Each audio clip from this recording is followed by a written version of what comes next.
Welcome back to the Stick 'em Up podcast. Brundi, what do you got for us today? Oh, we've surprisingly actually got a decent amount as opposed to what we normally have. Usually we're kind of scrambling, trying to figure out what we want to talk about, but I think we got quite a couple things today here that we can discuss. Yeah, we got some stuff. To start off, probably kind of we'll start off with some good stuff to kind of acknowledgement around the league of some greats. This first one I didn't know about. You told me, or you brought it to my attention about it because I didn't know. But Mike Modano is going to be getting a statue, outside there. of American Airlines Center in Dallas. So that's pretty special for someone like Modano there. Yeah, and for those of you who don't know, he had a somewhat messy leaving with Dallas in the end, and he's been working in some capacity with, I believe it's the Avalanche and their organization for the last few years. So a lot of people are hoping this is a bit of an olive branch there, that, you know, the organization in Dallas wants to, he's probably their greatest player of all time as it stands, at least within their franchise. So, you want to hope that they don't hate that franchise in the end. That always just sucks. So it'd be really good to see them kind of patch things up a bit. Yeah, for sure. And I mean, yeah, you got to assume that's kind of the start to it, and hopefully maybe it leads to something down the road of Modano returning to the Stars organization in some kind of management role, depending on, maybe what the two sides agree on. And the other one that just took place last night, the Nashville Predators kind of, I don't know what to call it because they didn't retire a number, but they did retire or raise a banner in honor of David Poile for his numerous years as the general manager of the Nashville Predators. Everything he did there. He was their general manager since the start of them being a franchise, right? Up until like last year. Up until he stepped down last year, he was their guy running the ship, and now they've also recently said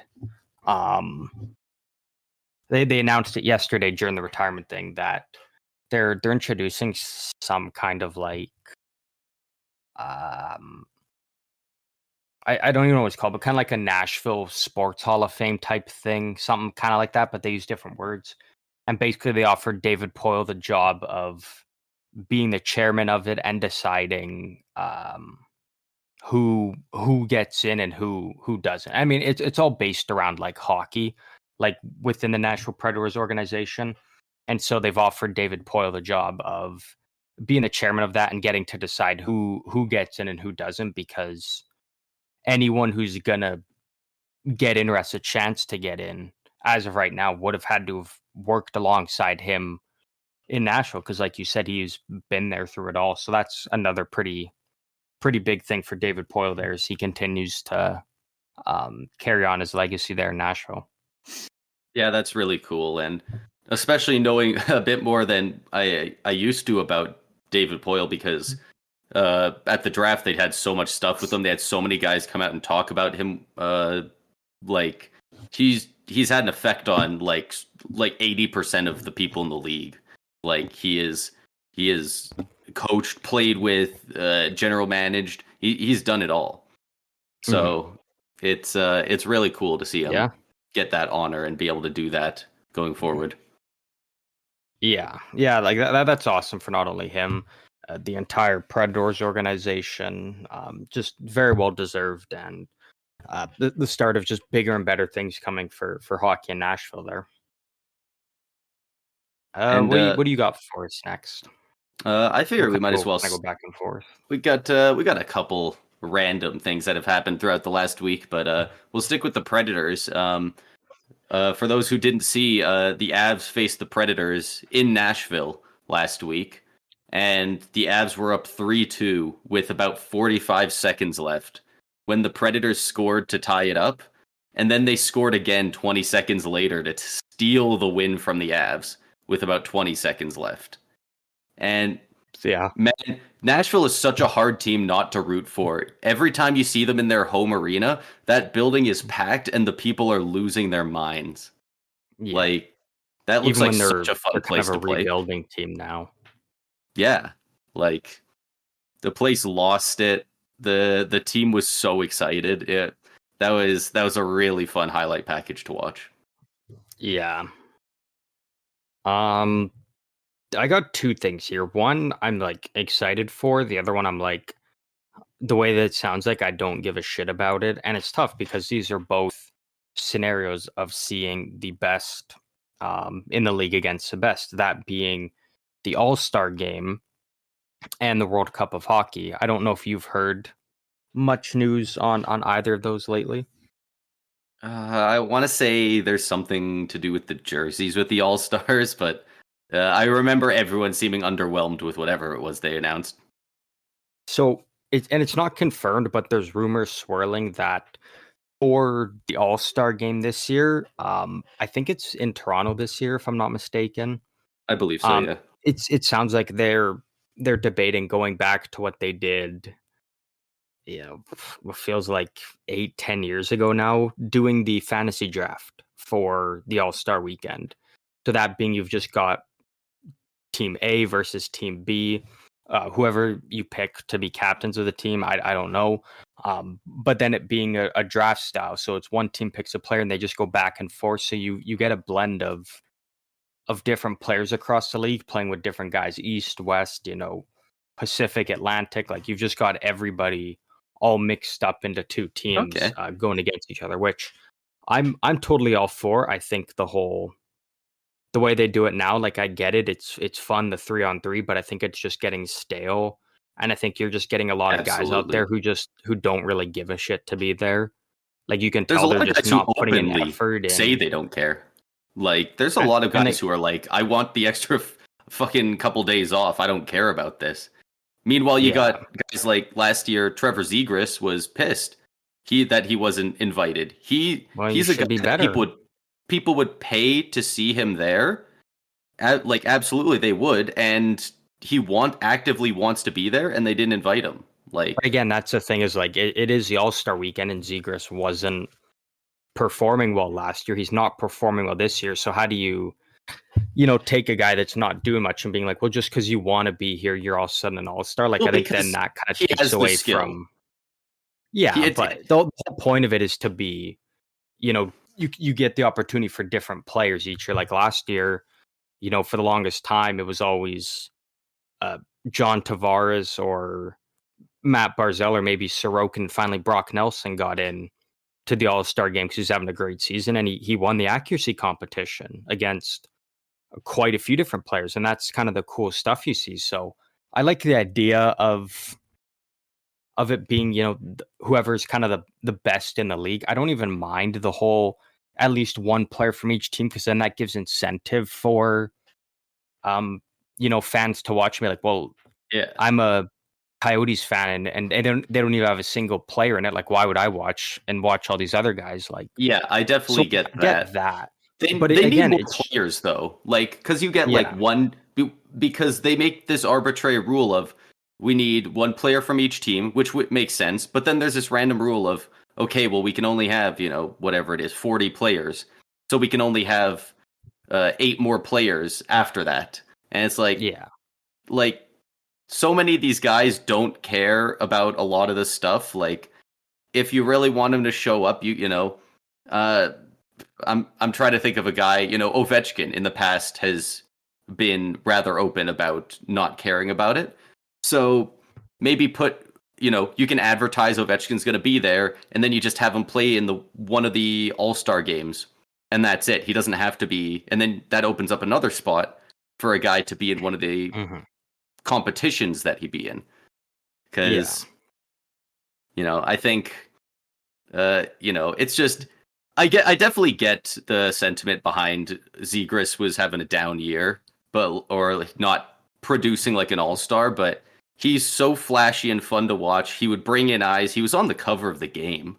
Like, I think it's just eventually people get tired of seeing the same few players every year. Because if it's always like, we got to have McDavid there, you got to have Drysdale, you got to have Zegras, you got to have like Jack Hughes. Eventually, people are just going to get tired of seeing the exact same guys every year for it.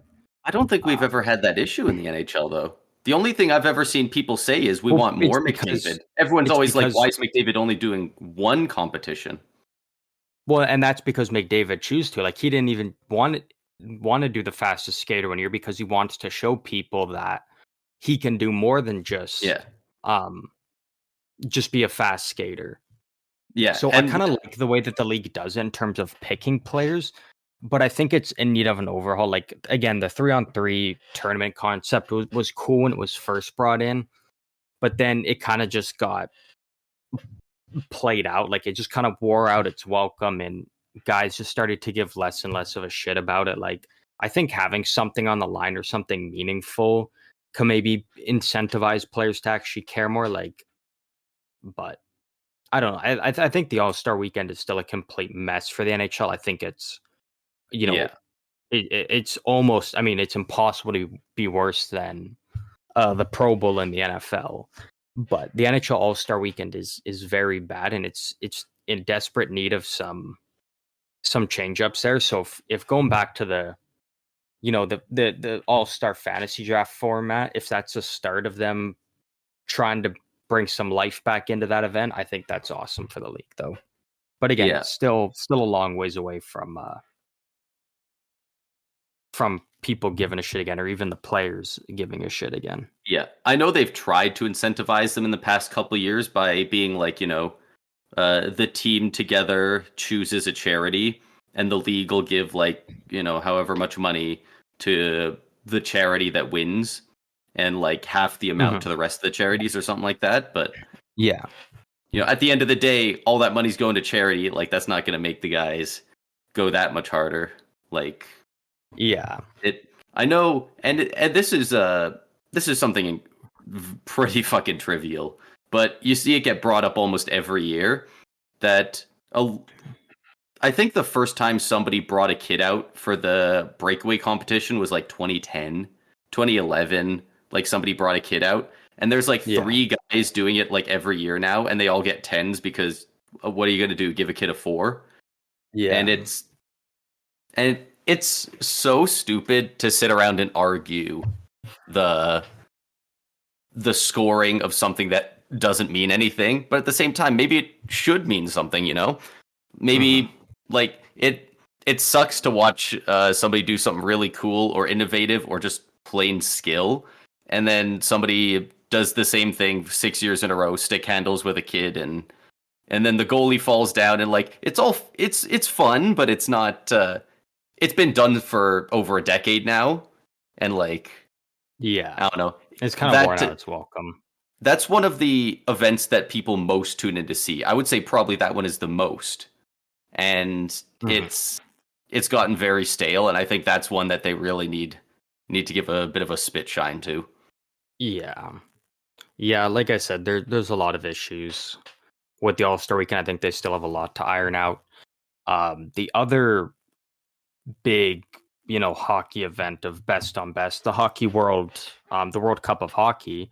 There's been talks of that being brought back into the picture come, I believe it's 2025. The only issue is it sounds like the talks going on with it is going to just include Canada, the United States, Sweden, and Finland. So how can Right. you? And again, and so the World Cup of Hockey again, it was only started to really become a thing and something people wanted because NHL players weren't going to the Olympics. They're like, okay, if the NHL players can't go to the Olympics, at least give us this product, the World Cup of Hockey, where we can still see the best players from each country go head to head, and in just a big tournament style. And now, if I don't even want the World Cup of Hockey, if it's just going to be Canada, U.S., Finland, Sweden, because at that point, who gives a shit? Like, I get the reasons why Russia's not a part of it. I get that. But if you're taking out, the Czech Republic that's growing, Switzerland, Slovakia, um, What was it? Slovakia that just recent? Yeah, Slovakia just had the number 1 and 2 overall pick, or was that Slovenia? No, it was Slovakia. Either I way, one believe of the it's two, Slovakia, but I'm not one 100% of the sure. two just had the top 2 draft picks in 1 year for the first time ever. Not this year, but the year prior in the draft.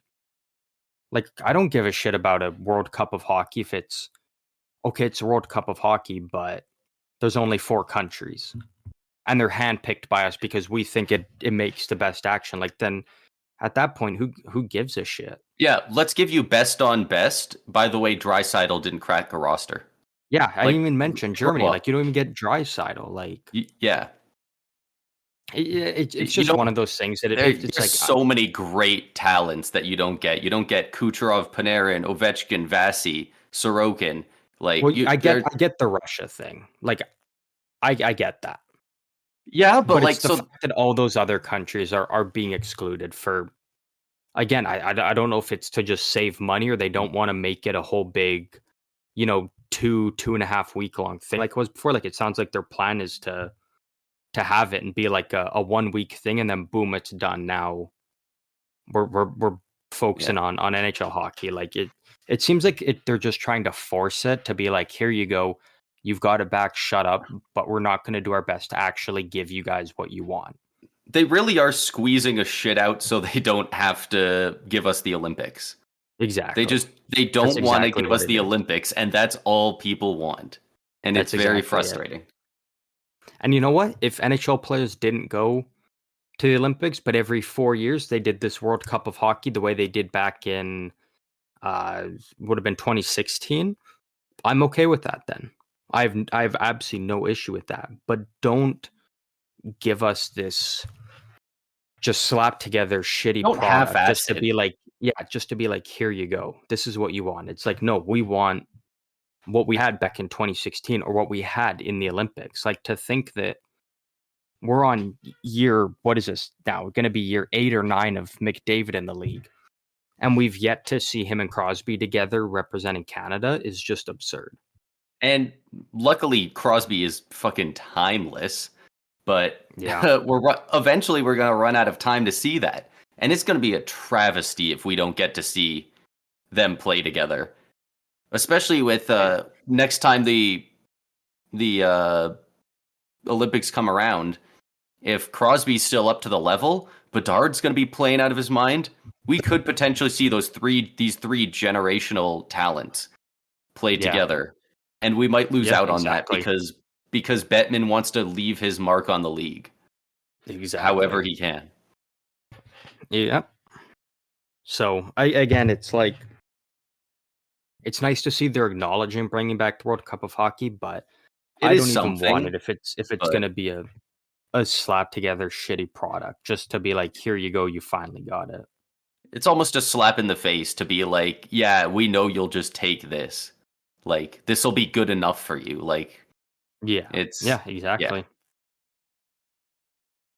Yeah, like, it's, hopefully we get a little better alternative than what it's sounding like from that, but it's kind of sounding like that's the direction that it's, kind of going in right now. So we'll just kind of have to keep an eye on it and see uh, how that progresses.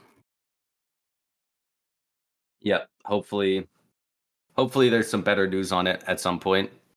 I definitely think that it sounds like the Olympics is a very large talking point for the next NHLPA agreement, the next players agreement. It sounds like that's one of the top priorities for players going forward. So Yeah, I think as it should be. I think that's something that means a lot to the players, and they want that, so they're going to do everything in their power to get that. Yeah. Moving on, I got a couple other quick things here. Similar to the Predators against the Avs, Tampa Bay faced the absolutely streaking Boston Bruins a couple days ago, and with 4 seconds left, Kucherov made an insane pass from behind the net to the far side for a one-timer to Stamkos.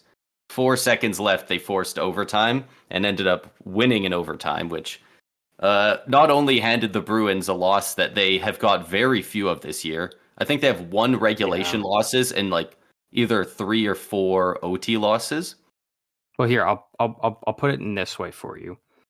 Going back to last season. Okay, going back to last season, this season.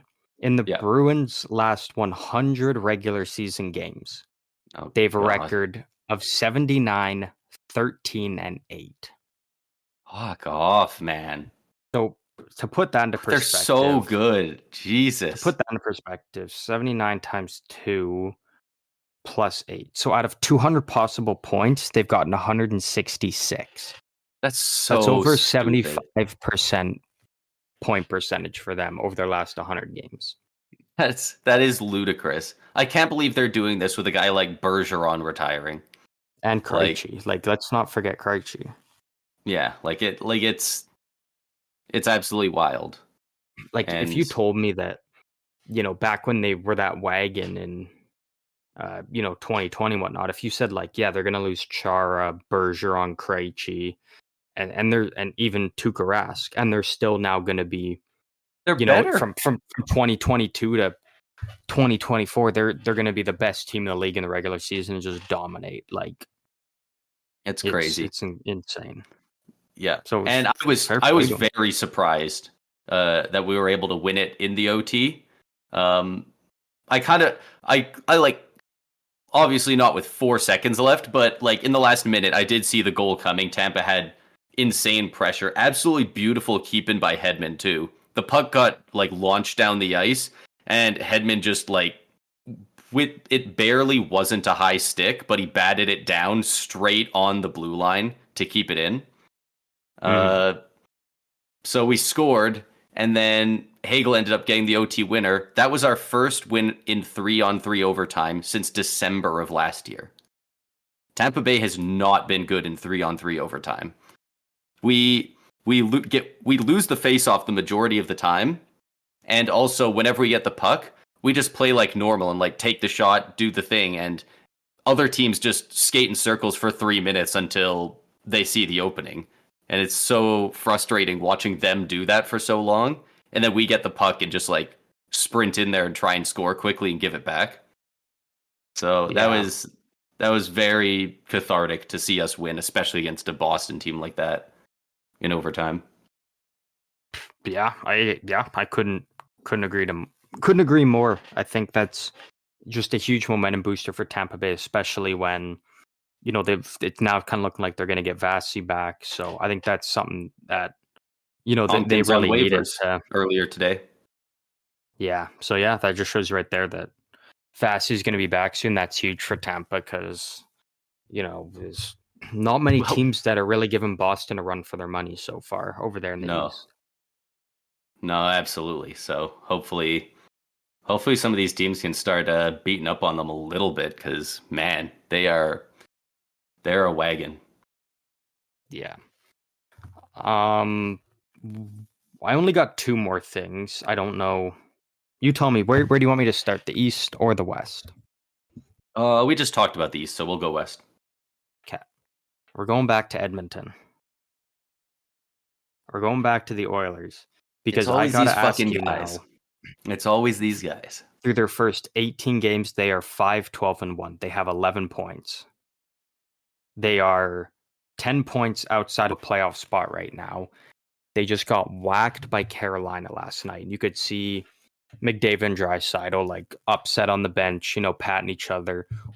What do they visibly do upset? Like what? Like it's starting to reach that breaking point where it's like the Oilers are people were speculating them being upset the last few years. They're speculating it because they didn't have a cup. Now people have some proof. They are upset. Yeah. And so I'm going to break this down because I've been seeing it constantly. And the responses and replies it's just hard to wrap my brain around it. Okay. So obviously goaltending's the issue there. The goaltending has sucked all year. The Oilers do not have an NHL caliber goalie on their team. They don't right now. In terms of their players at their current playing level, none. I want to see where you're going with this, but I do have a bit of an issue with that just Stuart because Skinner's not an NHL goalie, but he is nowhere near playing like one. yeah, but it's not his fault. It's their goaltending coach. I saw the other day that they have the same goaltending coach from like 2010. It's all of the above. Like they've been, and you can even throw the blame on the defense, because the defense has also been atrocious.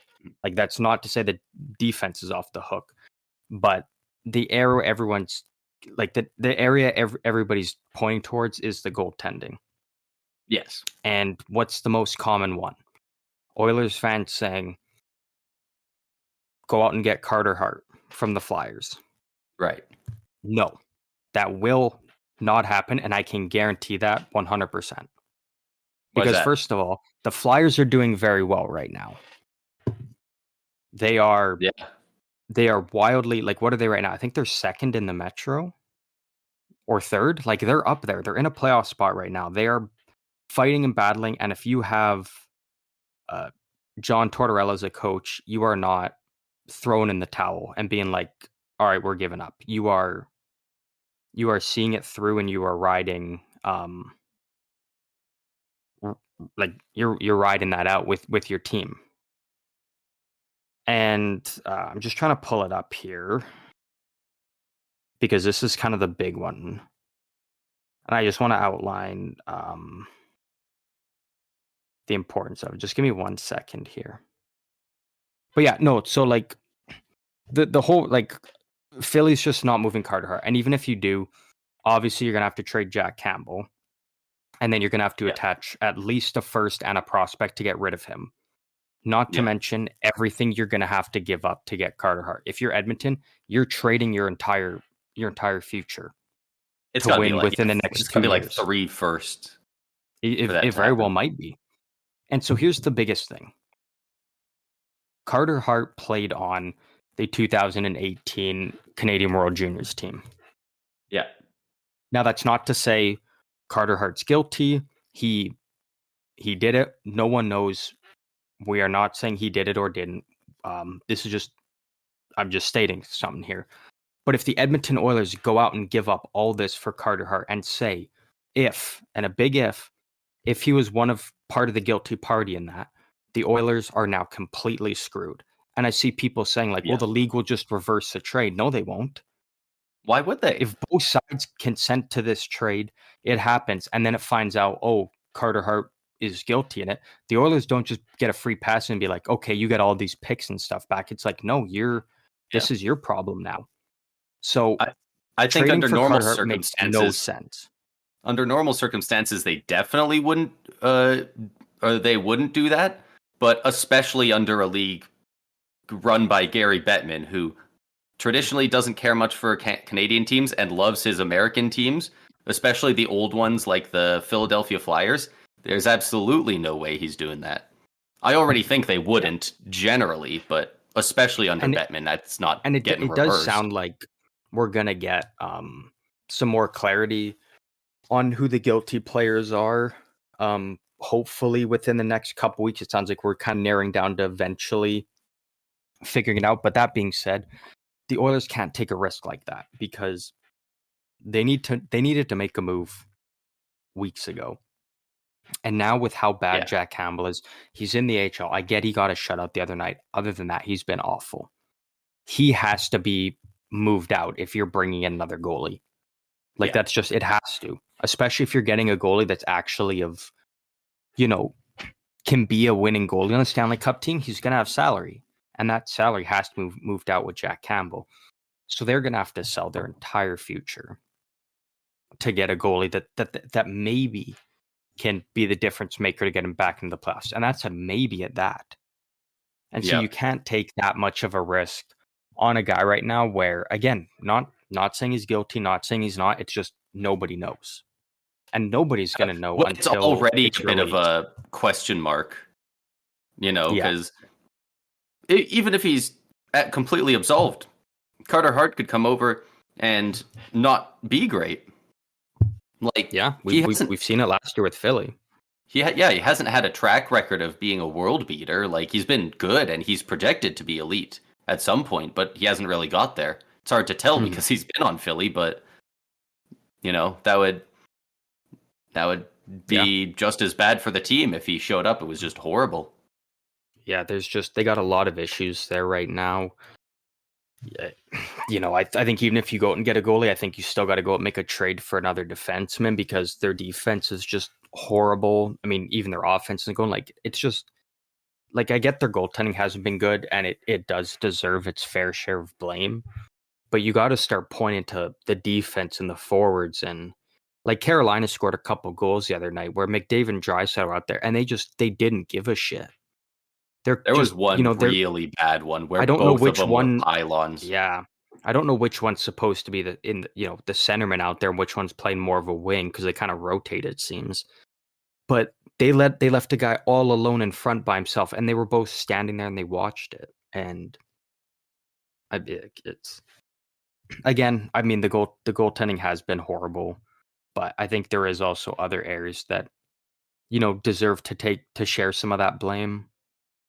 But yeah, that's just kind of the big thing for why I think even if they go out and make a goalie move, it's not going to be for Carter Hart. It would be for someone else. I don't know who, but I think that's Yeah. kind of where it's looking like for the Oilers right now. And I think I mean, if you're Ken Holland, your contract's up at the end of the year. You're out the door anyways, so you might as well ship off Mortgage, everything you can to mortgage the try and at future that's not least, even yours if yeah, and try just to and do try and something. maybe keep your job, and then figure it out later. But yeah, it's just a tough position for them, and it's only going to keep getting worse unless they make a move somewhat soon here. Yeah. And I just brought it up just to make sure I was getting the right info because it's what I think is the real issue with Edmonton. Dustin Schwartz has been the team's goaltending coach since November of 2014. And they've gone through a lot of different coaches and a lot, even more goalies in that time. And none of them have stuck for very But long. look at Mike Smith though. He was great when he was there. The only issue was he just injuries and got too old. Cam Talbot was great. They just chose not to re-sign him. Like they've had goalies. The thing is Those are very they old never. goalies, though. The goalies The that, thing they got younger goalies now, like Skinner, who need a coach to mentor But them. And when it kind Cam of looks like Talbot this was guy's there, not getting it done. he was in his prime. He wasn't even considered an old goalie in the league. I think the Oilers' issue has always just been they don't want to pay their goalies. They want to find that goalie like an Aiden Hill or something that can come in and be making league minimum or $2 million and be their guy, and then all their other money can go towards their numerous first overall picks or top 10 picks or whatever. But I think until they eventually realize, like, look at, I mean, kind of maybe push Vegas to the side a bit, but look at all the other teams that have won the cup recently, got like stellar top 10 in the league goaltending. Vasilevsky, uh, Kemper, I Braden mean, Bennington Holtby. for that 1 year. Braden Holtby was another one. Like Corey Crawford, Jonathan Quick. It's like even Matt Murray when like it's you need that goalie people consider one of the best in the league to be able to kind of win a cup, and Edmonton can't do that if they keep just cycling through goalies and being like, okay, maybe this will be our cheap goalie that can do it all. It's like Yeah. you gotta have a good goalie who you're paying a lot if you really wanna have a chance at getting it done. And until they do that, they're just gonna keep running that same cycle that they've been in for what feels like forever now. Yeah, that's fair. And if they're gonna go all in on, winning it like Vegas with an Aiden Hill, some random goalie that just ends up doing it for you, act like Vegas, Go out there, be Yeah. aggressive, go get your Jack Eichel at the trade deadline. Like, I guess you could say they definitely did that last year with Ekholm, but that's the first year they've really made that big trade at the deadline. And that's why I think the That really biggest makes a splash. problem was they fired Woodcroft first. because that's kind of the biggest drastic change you can make to a team. It's like, okay, you fired Woodcroft, you brought in Knobloch, and it's still not working. So it's like, now what? You can't just fire this coach and be like, all right, we're bringing in a new one. It's like you're in a position now where it's like you either ride this out and just have an abysmal year, and you probably lose one of McDavid or Draisaitl because they're fed up, or two, you got to sell the farm for a goalie now. Like, that's the position that they're in. It's you ride it out or you make a goalie trade, because they just don't have a goalie that's going to get it done. Yeah, absolutely. There's really not much more to say on it, honestly. Yeah, no. And again, it's not to rag on the Oilers. It's just they need to make a move now if they want to turn it around. And I still think they can, but you've got to make a move for a goalie. You can't keep riding this bus that keeps falling apart on them. Yeah, and They honestly, I do think they get back into the playoffs. I don't see them missing the playoffs this year, even with the start that they've had. But they can't with this team. I mean, it's not an incredibly different team from last year. Like, but the way I think they're they at right could. now, They just have to be able to put it together. like out of the remaining like 60-ish games, so that's a total of 120 points there. Like, they gotta get about 85 to 90 points out of that. I Because think that's the bar pretty doable, especially in the bottom, Pacific, though. but that's the thing though, is when you've got teams like Vegas, Vancouver, and LA, that's tough. And then you look at the wild card, and a lot of central teams are probably going to squeak in there. Like, Winnipeg's look good. Even surprisingly, St. Louis, as much as I hate to say it. And then you've still got the big teams up top, like the Colorado and the Dallas and whatnot. So I think they're in a tough position, and I don't think they're going to get it done with the current goaltending situation. Like, it has to change. Yeah, I definitely think they should be making changes, but even if they don't, I personally still just see them making it. I just think having the talent, the top tier talent that they do, is just undeniable, and eventually it's going to pick up. Like, but again, it's been a lot of the rest of their team, but also McDavid hasn't played like McDavid this year. Draisaitl hasn't played like he's Draisaitl never this going year. to now. Well, Draisaitl, we don't know what his deal is.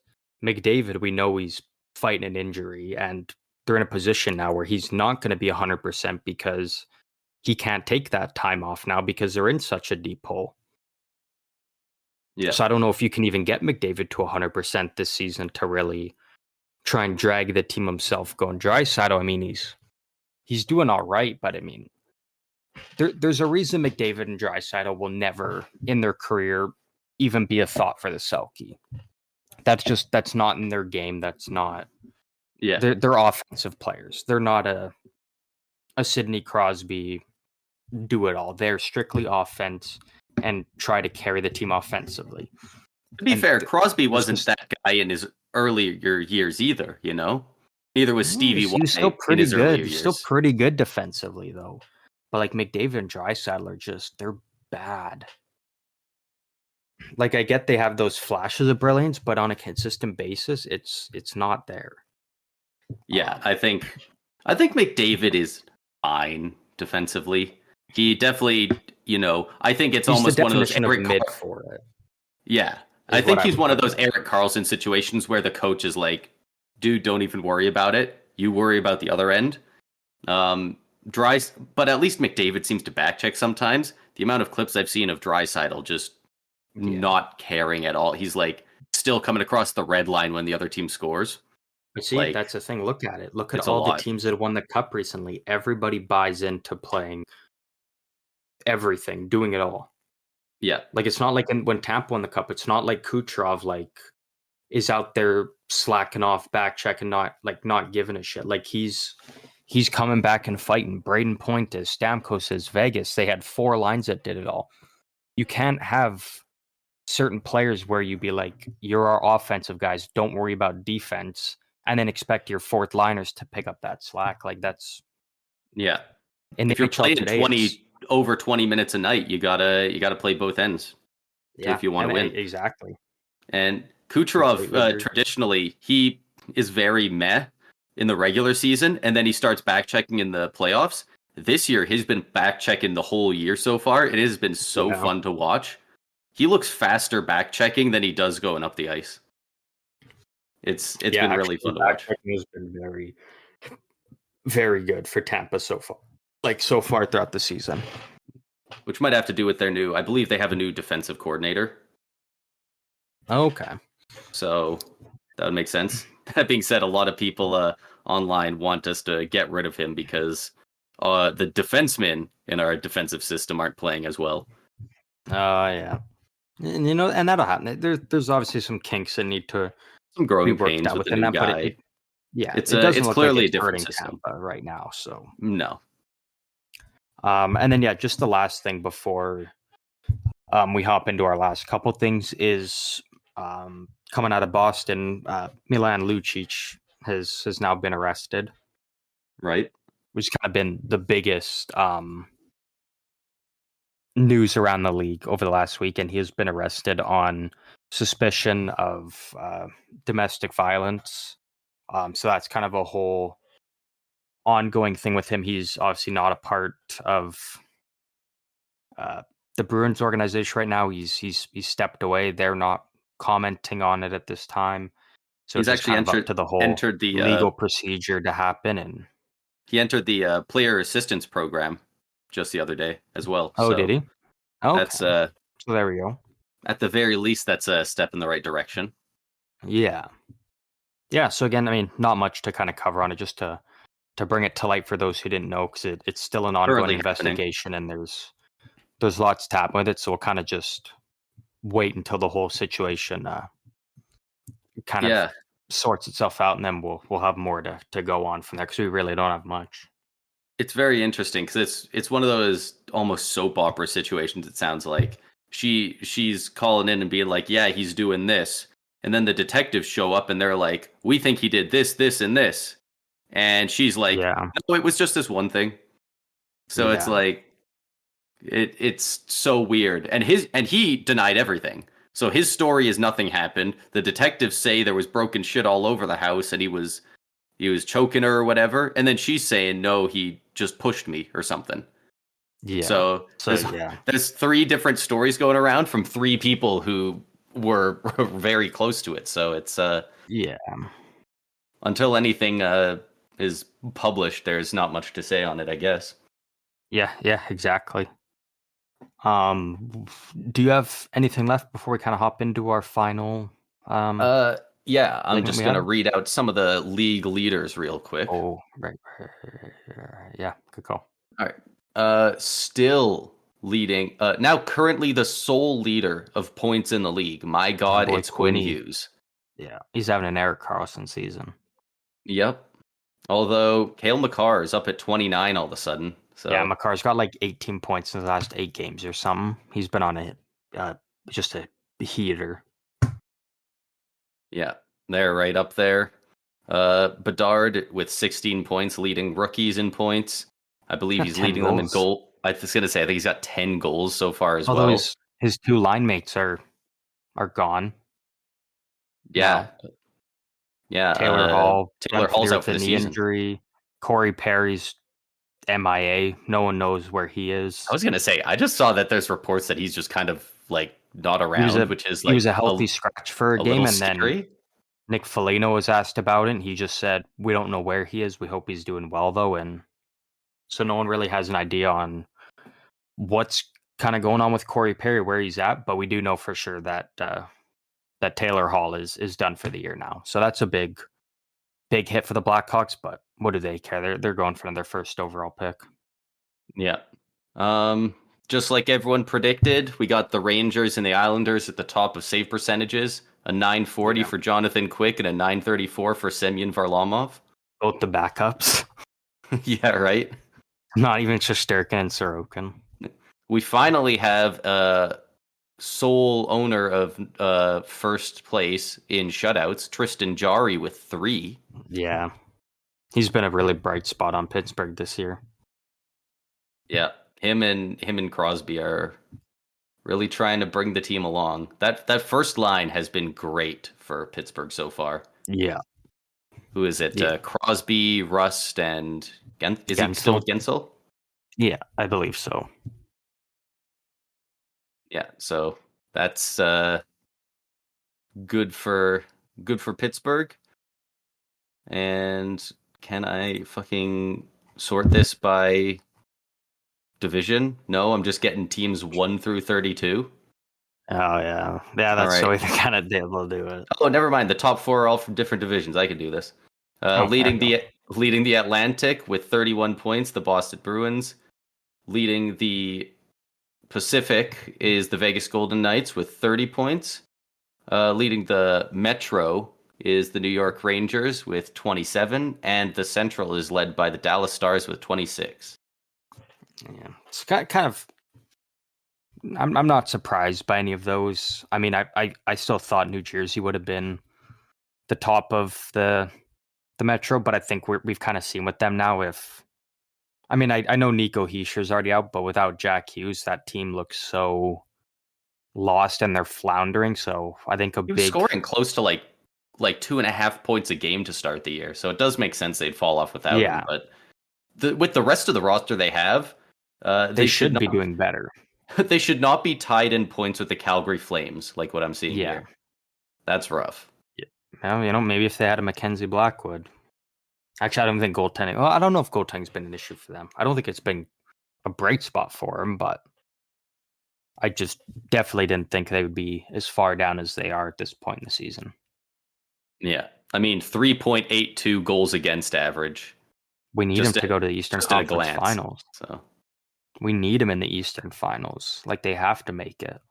I think them and the Oilers are the two teams that can make that jump to make the playoffs. Every other team I'm looking at that's like down in 20 or lower, I don't think any of the other teams are coming back. I just Pittsburgh don't see is number 20 making the playoffs now.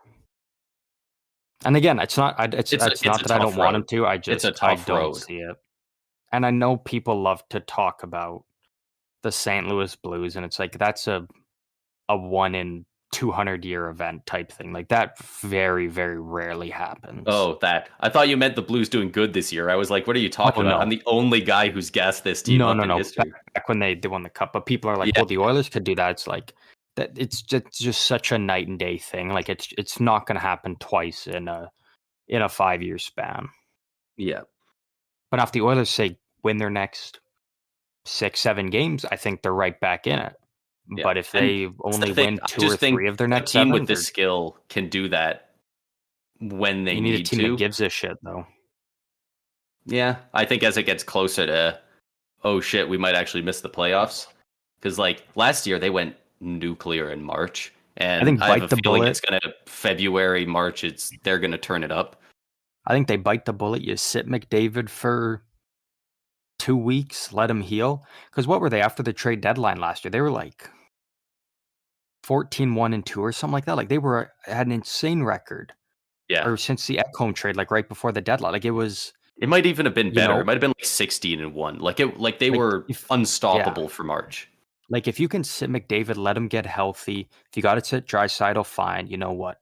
Put your faith in guys like Nugent Hopkins and Kane, and then get it fully 100% McDavid and Draisaitl, and just try and let the team get it done.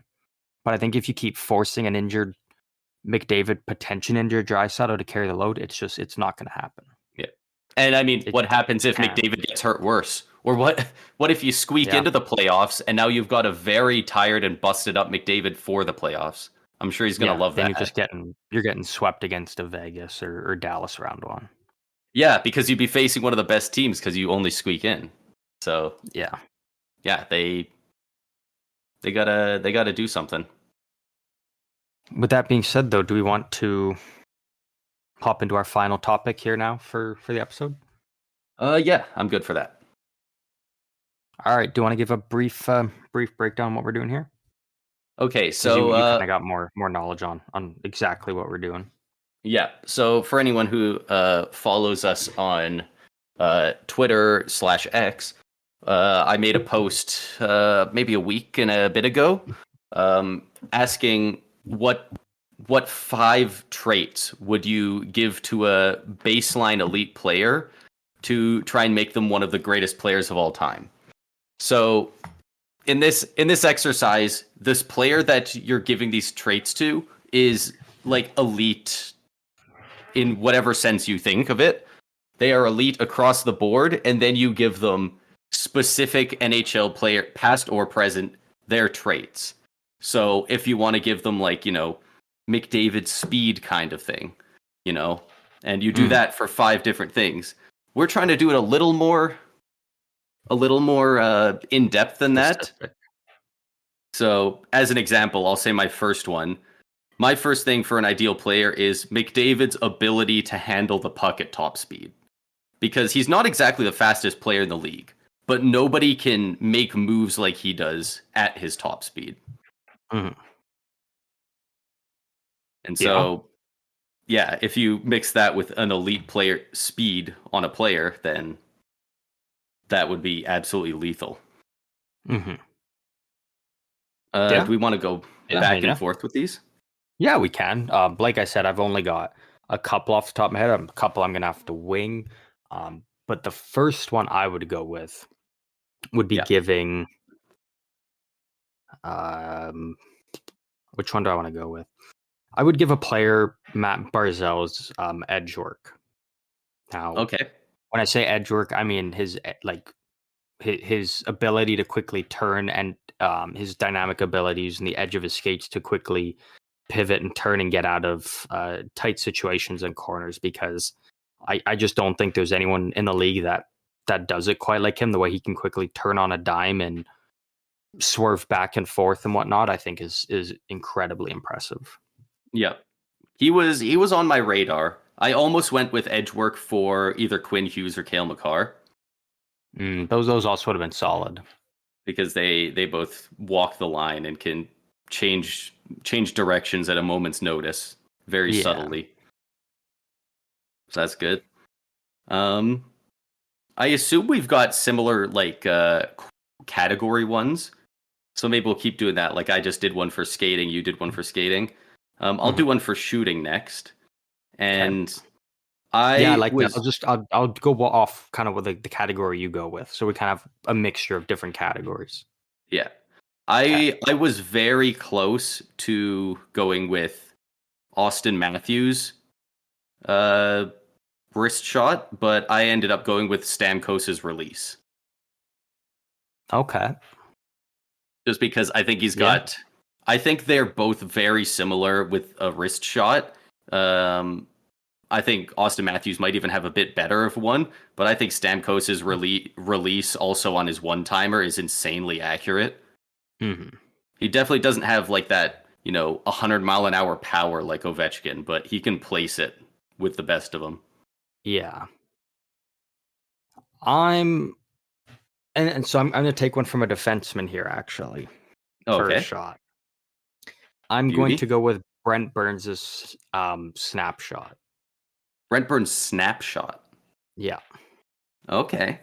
His ability from the blue line to, in a matter of less than a second, to be on his stick, and he makes that quick move and whips it on net, and it's usually on net and in a good position for guys to deflect or to get rebounds, I think is just incredibly impressive. And I think even with a forward, if they had the ability to pull off a shot like that within closer proximity, I think would be very very successful.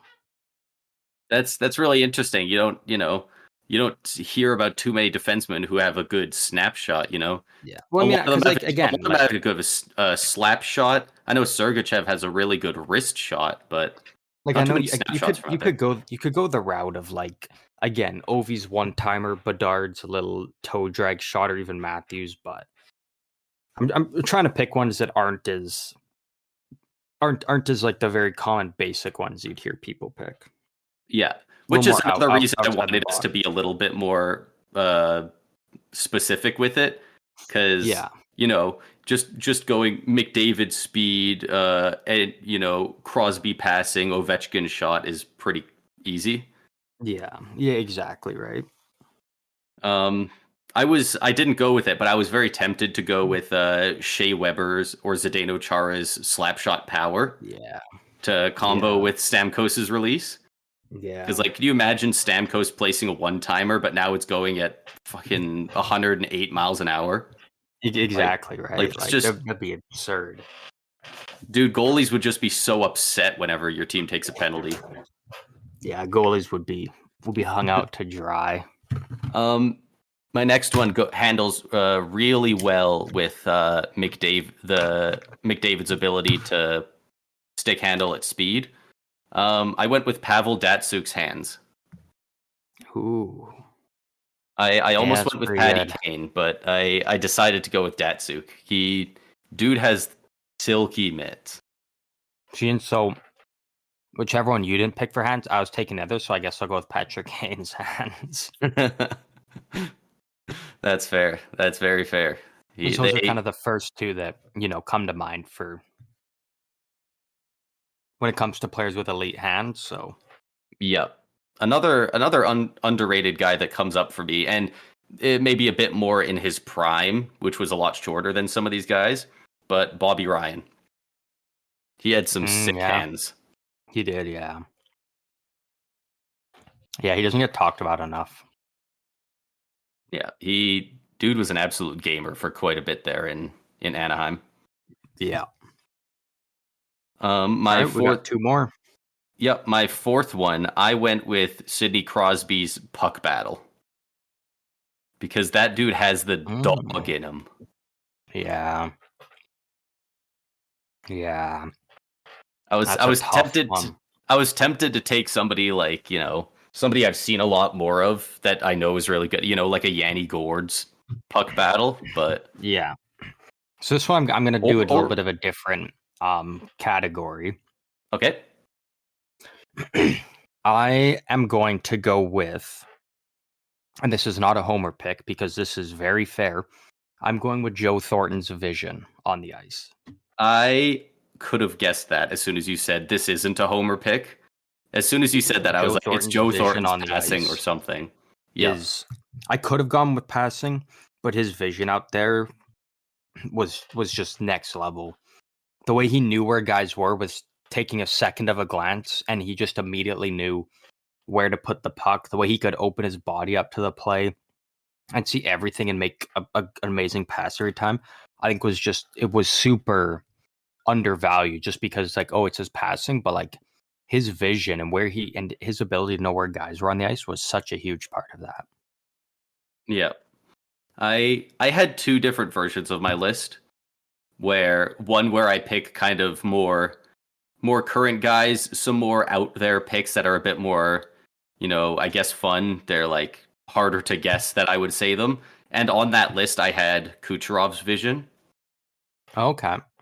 Joe Thornton was definitely up there, but I ended up going with Kucherov on that. But for my final one on this list, I just had Wayne Gretzky's hockey IQ / vision. Like, I mean, yeah, both Kucherov and Jumbo Joe are insane at knowing where people are and hitting those passes. But like, I mean, fucking the great ones, undeniable. Yeah, I'm going to go with. I'm going to another defenseman. Yo. I'm going to go with Nicholas Cronwell's hitting. Oh. If you're telling me you've got a player I like that, who can turn on their edges like Matthew Barzal and throw the body like Nicholas Cronwell while still seeing the ice and passing like Joe Thornton, like that's nuts. That's your elite power forward, man. Yeah, that's really good. So that's what I'm going with for my fifth one. Yeah. My guy is the guy that I've created is like one of those guys that gets a rule changed so that there is no dueling penalties for 4-on-4. Because he's just such a dick offensively. But yeah, a guy being able to change directions that quick and absolutely Cronwell you is very fucked up. Right. And can still like dangle like Patty Kane. Like that's absurd, man. I just at the end I was like, I'm gonna have fun with this and just make him the best power forward the league's ever seen. You know what? Maybe this won't be. Maybe we will. Maybe we won't. It could be a segment on another episode. But maybe we'll just do it on Twitter or something and get people's reactions. But we should together come up with a player like this using alumni and current players from each NHL team. Ooh. So like start at the top of the league. So like what are the 5 best attributes you could take from Ducks players? Yeah. To make a player like that, right? That could be fun. I could get behind that. And then every team that's ever had Gudas on it, you just take Gudas's hitting. Yeah. Gudas's hip honestly. checks. PK Subban slow foots. You can't tell me you wouldn't have that on your player. I'm trying to think of the guy. Who is it that is it Kreider that the Montreal fans hate? Yeah. That took out Price, allegedly. Yeah, when you do Montreal don't pick Price's knees. Yeah.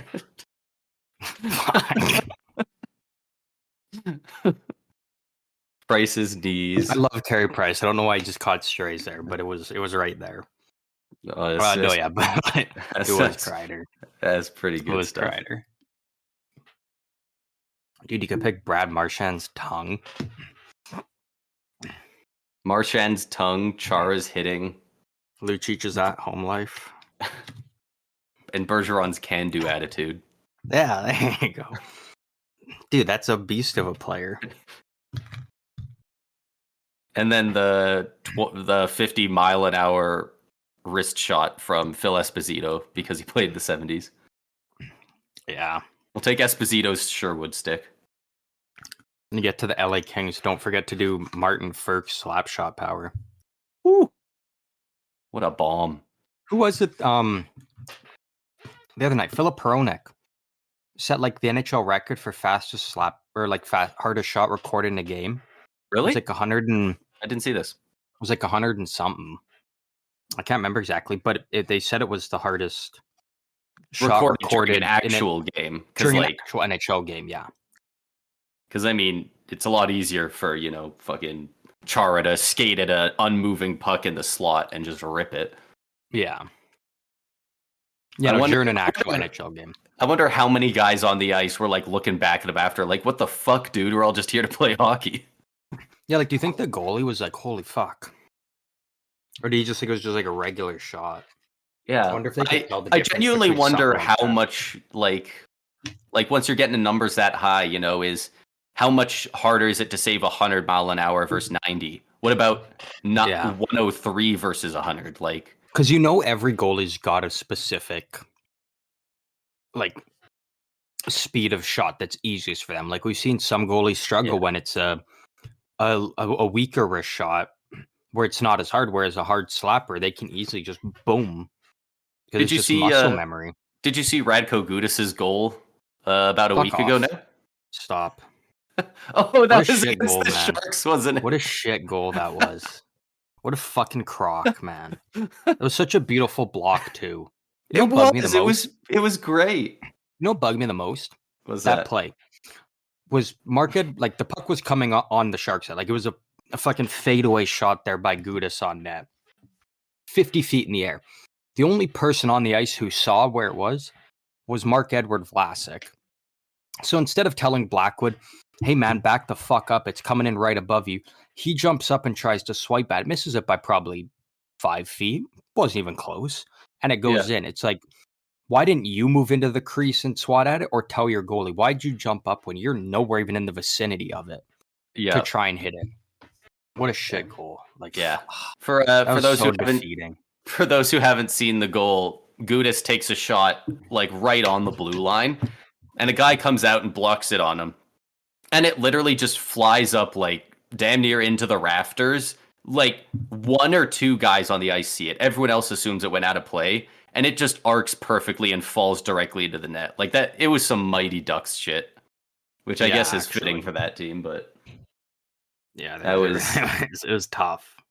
That was fucking goofy, dude. The Sharks are not the team that needs that kind of shit happening to them. Like, Dude, they're gonna go down as one of the worst teams in NHL history. Like, we've accepted that. They are bad. yeah, They're bad, and it's a coaching change isn't happening. There's just, no more help to be brought in. Like at first, it was like, okay, we just got to wait till Couture comes back, and that'll help sort out a lot of issues, both defensively, offensively, leadership in the room. He yeah, might not even be back this year. yeah. That'll be tough. If you're a Sharks fan, fucking buckle up. It's going to be a long year. The only thing that, like, if they go on to have the worst season ever in the NHL, which they very well could, and they don't even get the first overall pick, like That'll be trash. that just sets your franchise back another couple years. Like, don't get me wrong, all three guys going in the top three are phenomenal, but if you have that first overall pick, that just excels your rebuild so much further. Do you know how much it does this year? Because, like, I mean, a lot of years, like, Bedard year, like, obviously, but like, Yeah, like, it's not a Bedard year, but Slavkovsky isn't gonna pull the Canadians out any faster than the other guys who went, right? It's not like I would say it's in between like a Connor Bedard, McDavid, Matthews. I would say it's like a Jack Hughes year almost, maybe. Okay. Like it's not the buildup of like Austin Matthews, McDavid, Bedard, but it's not like we don't know who's going first overall. It's high elite compared to franchise guy, or I guess franchise guy compared to generational almost. But then it's not like a Slavkovsky. Is it going to be like a him or a Shane Wright, or is it going to be Nolan Patrick, or is it going to be Heischer? Is it going to be Hall or Sagan? Like it's not like a guy that who's going. Who's going to be like an elite player, but he's going to be like like a 60 to 70, maybe hits 80 points type of guy. Whereas I think this year with Sabrini, you're probably getting a consistent, probably 80 to 90 point guy. So I would say maybe a step below like a Jack Hughes. Okay, that's fair. Probably around what Lafreniere was projected to be, I guess. Yeah, like it's still obviously enough not that what he's done, but when you get him, you've got like a first line that's franchise center you can build around. Like he's a guy you can build around going forward. Yeah. I know a lot of people love using the terms from the NHL games, top six, the elite guys, the franchise guys. I really think those games need to add generational. There needs to be one higher than franchise. Yeah, like I would say it's not a franchise, it's not a medium elite. I would say it's high elite. It's That's right fair. in between. That's very fair. But with that being said, did you have anything else you wanted to add in here before we sign off? I don't have anything to say about it other than if you haven't seen Zach Benson's first NHL career goal, go YouTube that up. It'll take you a minute, and absolutely beautiful between the legs goal.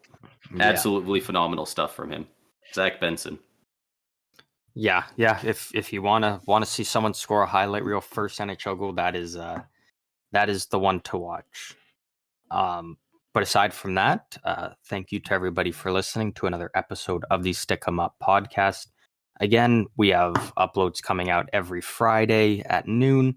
Eventually, we're going to get around to maybe some additional episodes throughout the week. I know we do have something coming up within the somewhat near future of doing something big. We obviously won't get into that now, but in sometime in the future, we will kind of give more light on that. And again, if you want to chat with us, let us know your thoughts on the season. Any questions you want us to address on the podcast, you can always reach out to us, engage with us on both Twitter and Instagram, or Twitter/X, I should say, if that's what you want to call it by. We are on both of those at SEU Hockey, so just 3 simple letters and then hockey. You can find us on both those platforms. And again, send us a message, tag us and stuff, comment, anything, and we will make sure to respond to you, or we will address it here on the podcast at some point. So feel free to do that. And again, thanks for listening, and we will catch you guys in the next one.